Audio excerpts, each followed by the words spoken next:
Hallelujah, hallelujah, hallelujah. মহান প্রেমময় পিতা প্রভু যীশু খ্রিস্টের নামে আমি আপনাদের সবাইকে স্বাগত জানাই। আজকের এই সন্ধ্যাকালীন প্রার্থনায়, রাত্রিকালীন প্রার্থনায় আসুন তার চরণে আমরা উপবিষ্ট হই এবং তার কাছে আমাদের নিজেদের হৃদয়কে, জীবনকে আমরা সমর্পণ করি, কারণ তিনি আমাদের হৃদয় এবং আমাদের জীবন তিনি রক্ষা করতে পারেন।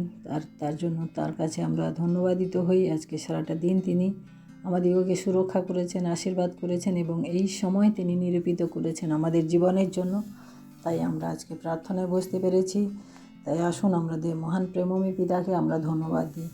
আজকে আমি ধারাবাহিকভাবে যে বাইবেল পাঠ করছিলাম সেই যাত্রা পুস্তকের আমি আজকে 9 অধ্যায় আমি পাঠ করব, যেখানে আমরা দেখি যে এখানে 3টি আঘাত রয়েছে। যে আঘাতগুলি তিনি মিশরের উপরে নিক্ষেপ করেছিলেন, প্রেরণ করেছিলেন, সেই সমস্ত আঘাত, কারণ ইসরায়েল সন্তানদেরকে বের করার জন্য তিনি মিশরের উপরে যে 10টি আঘাত করেছিলেন তার এখানে 3টি আঘাত আছে। পঞ্চম, ষষ্ঠ ও সপ্তম আঘাত এখানে তিনি করেছেন।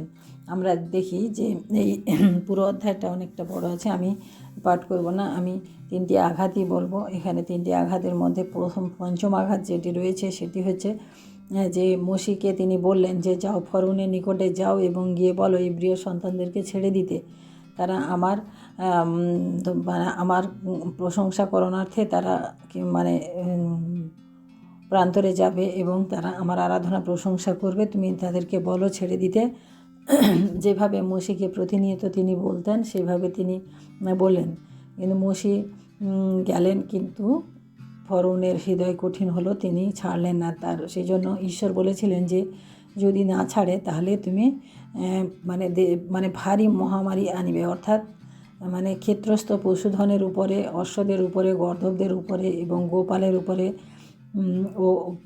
ও মেষপালের উপরে সদাপ্রভুর হস্ত রহিয়াছে, ভারী মহামারী হইবে। কিন্তু সদাপ্রভু ইহাদের ইসরায়েলের পশুদের ও মিশরের পশুতে প্রভেদ করিবেন এবং ইসরায়েলের সন্তানদের পশুদের কোনো ক্ষতি হইবে না। তাই আমরা দেখি যে এমন মহামারী হলো যে ইসরায়েলের সমস্ত, মিশরের সমস্ত পশুধন সমস্ত কিছু মারা গেল, কিন্তু ইসরায়েলের সন্তানদের কোনো পশু মারা যায়নি। তারপর এটা হচ্ছে পঞ্চম আঘাত। কিন্তু তথাপি ফরৌনের হৃদয় কঠিন হয়ে রইল, তিনি ছাড়লেন না, তিনি ইব্রিয়দেরকে তিনি ছেড়ে দিলেন না।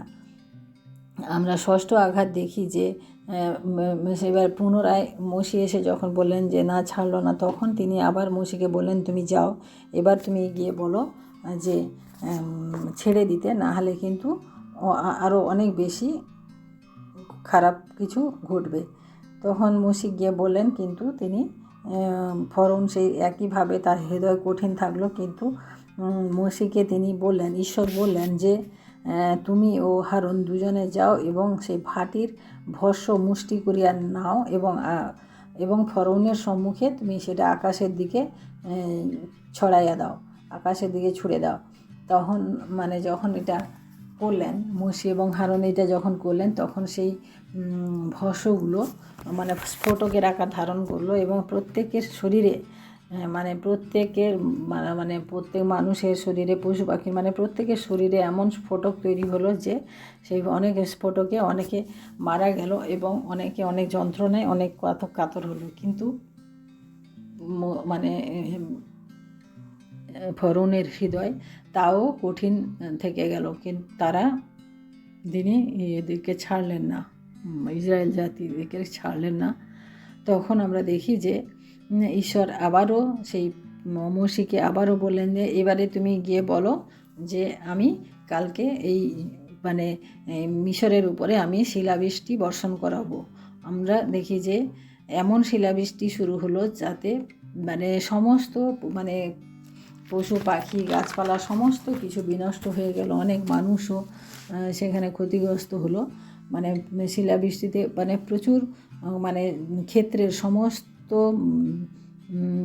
মসিনা ও জব যে সকল লাগানো হয়েছিল, যে সকল পুষ্পিত হয়েছিল, সেই সমস্ত কিছু নষ্ট হয়ে গেল। তখন ফরৌন কী করলেন যে মোশি ও হারুনের কাছে হারুনকে ডেকে পাঠালেন এবং ডেকে পাঠিয়ে বললেন যে আমি পাপ করেছি এবং আমার প্রজারাও দোষী, তোমাদের কাছে আমি তোমার সদাপ্রভুর কাছে আমি বিনতি করছি, তোমরা গিয়ে তোমাদের সদাপ্রভুকে বলো যেন এই শিলাবৃষ্টি বন্ধ হয়ে যায়, আমি কিন্তু কালকে তোমাদেরকে ছেড়ে দেব, সবাইকে ছেড়ে দেব।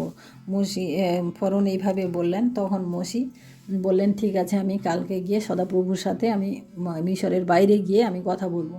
তখন মোশি গিয়ে তারপরে কথা বলেছেন, মানে কথা বলার পরে সদাপ্রভু সেই শিলাবৃষ্টি বন্ধ করে দিলেন। কিন্তু যখনই বন্ধ হলো তখন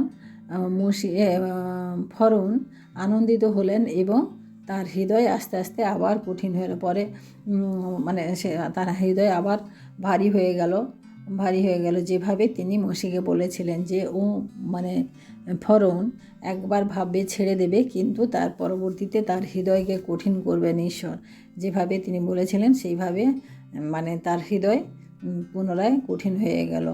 আর ফরৌনের হৃদয় কঠিন হওয়াতে তিনি ইসরায়েল সন্তানদিগকে আর বাইরে যেতে দিলেন না, যেমন সদাপ্রভু মোশিকে বলেছিলেন। অর্থাৎ এইভাবে আমরা দেখলাম যে 3টি এখানে আঘাত রয়েছে, পঞ্চম, ষষ্ঠ ও সপ্তম আঘাত। আমরা দেখি পঞ্চম আঘাতে ছিল মহামারী পশুধনের উপরে, মানে সমস্ত পশুকে মহামারীর দ্বারা মেরে ফেলেছিলেন। এবং দ্বিতীয়ত দেখি যে সমস্ত মানুষের উপরে বা সমস্ত পশু পাখির উপরে সমস্ত জায়গায় স্ফোটক তৈরি হয়েছিল না, যে ভস্যের দ্বারা, যে ছাইয়ের দ্বারা তিনি স্ফোটক তৈরি করেছিলেন।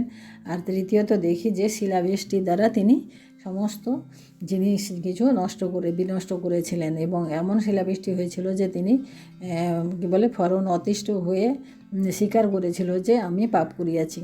অর্থাৎ এইভাবে আমরা দেখি একটার পরে একটা মানে আঘাত মিশরের উপরে ঈশ্বর করেছিলেন তার আপন সন্তানদেরকে, তার আপন প্রজাদেরকে সেখান থেকে বের করার জন্য। তাই আসুন আমরা ঈশ্বরের কাছে আমরা প্রার্থনায় যাই এবং নিজেদেরকে সমর্পণ করি। Hallelujah, hallelujah, hallelujah. মহান প্রেমময় পিতা, তোমার মহানামে ধন্যবাদ প্রশংসা করি প্রভু। আজকের এই সুন্দর সময় প্রভু আর একটি বার প্রভু তোমার সান্নিধ্যে এসে উপস্থিত হতে পেরেছি প্রভু, তাই তোমায় ধন্যবাদ করি প্রভু। প্রভু তোমাকে ধন্যবাদ করি প্রভু, তোমার আজকের এই সুন্দর বাক্যের মধ্য দিয়ে প্রভু আমরা যা শিক্ষা পাচ্ছি প্রভু, আমরা যেন তা ধরে রাখতে পারি প্রভু। প্রভু আমরা জানি প্রভু তুমি যাদেরকে মনোনীত পর করো প্রভু, তাদেরকে কখনোই তুমি ছেড়ে দাও না প্রভু। তাদেরকে প্রভু তুমি যেভাবেই হোক, যত রকমের চেষ্টায় হোক প্রভু, তুমি তাদেরকে বের করে নিয়ে এসেছিলে প্রভু। আমরা জানি প্রভু সেই ইব্রিয় সন্তানদের কান্না তুমি শুনেছিলে প্রভু, তাদের দুঃখ তুমি অনুভব করেছিলে প্রভু, তাই তাদেরকে সেই দাসত্ব থেকে তুমি বের করেছিলে প্রভু। সেই মিশরদের দেশ থেকে তুমি নিয়ে সেই দুগ্ধ মধু প্রবাহী সেই কনান দেশে তুমি নিয়ে গেছিলে প্রভু। তাই তোমায় ধন্যবাদ করি প্রভু গো, তুমি এইভাবে তোমার সন্তানদেরকে তুমি রক্ষা করে থাকো প্রভু। তোমার যারা মনোনীত সন্তান তাদেরকে তুমি কখনোই ছেড়ে দাও না প্রভু। তোমার বাক্যের মধ্য দিয়ে আমরা বুঝতে পারি প্রভু, কারণ তুমি তোমার বাক্যে তুমি বলেছ প্রভু, সদাপ্রভু আমার পালক, সদাপ্রভু আমার পালক, আমার অভাব হইবে না। তিনি তৃণভূষিত স্থানে আমাকে শয়ন করান, তিনি বিশ্রাম জলের ধারে আমাকে চালান। অর্থাৎ গীতসংহিতাতে এই অধ্যায় 1-2 পদ আমরা পাঠ করলে এটা আমরা দেখতে পাই। কারণ তুমি আমাদের পালক, তুমি আমাদিগকে কখনোই ছেড়ে দাও না। তুমি আমাদিগকে সেই সমস্ত জায়গায় তুমি নিয়ে যাও প্রভু, যেখানে আমরা সুন্দরভাবে শান্তিতে বসবাস করতে পারি। তৃণভূষিত অর্থাৎ যেখানে সবুজ জমি, সবুজ গাছপালা রয়েছে, অর্থাৎ সবুজ হচ্ছে শান্তির প্রতীক। তাই আমরা দেখি যে সেই সমস্ত জায়গায় তুমি তোমার সন্তানদেরকে রাখো প্রভু। তাই আমরা দেখেছি প্রভু সেই ইব্রিয় সন্তানদেরকে তুমি সেই দুগ্ধ মধু প্রবাহী দেশে, যেখানে প্রভু এত শান্তি, এত আনন্দ, এত সুন্দরভাবে তুমি তাদেরকে সেখানে তুমি নিয়ে গিয়েছিলে প্রভু। তাই তোমায় ধন্যবাদ করি প্রভু গো আজকের এই সময় প্রভু। তোমার যে সমস্ত খ্রিস্টীয় সন্তানেরা প্রভু আজকে আমরা এই সমস্ত প্রার্থনার মধ্যে উপস্থিত রয়েছি প্রভু, প্রত্যেককে তুমি আশীর্বাদ করো, প্রত্যেকের জীবনকে তুমি পরিবর্তন করো। আমরা যেন তোমাতে বিশ্বস্ত থাকতে পারি, তোমাকে বিশ্বাস করে যেন চলতে পারি প্রভু, তুমি সাহায্য করো প্রভু। তোমার বাক্যকে যেন আমরা মেনে চলতে পারি প্রভু, এবং তোমার বাক্যের দ্বারা প্রভু আমরা প্রতিনিয়ত যেন এগিয়ে চলি প্রভু, তুমি সাহায্য করো প্রভু। ধন্যবাদ করি প্রভু আজকের এই সুন্দর সময়ের জন্য প্রভু, এবং ধন্যবাদ করি প্রভু সারাটা দিন তুমি আমাদের সুরক্ষা করেছো, আশীর্বাদ করেছো এবং আমাদের সমস্ত প্রয়োজন মিটিয়েছো প্রভু। তাই তোমায় ধন্যবাদ করি প্রভু। প্রভু তোমাকে ধন্যবাদ করি প্রভু, এই রাত্রির ভার তুমি নাও প্রভু, আমাদের সমস্ত সুরক্ষার ভার তুমি নাও প্রভু। তুমি আমাদেরকে সুরক্ষা করো এবং আবার আগামী দিন যেন আমরা দেখতে পাই প্রভু।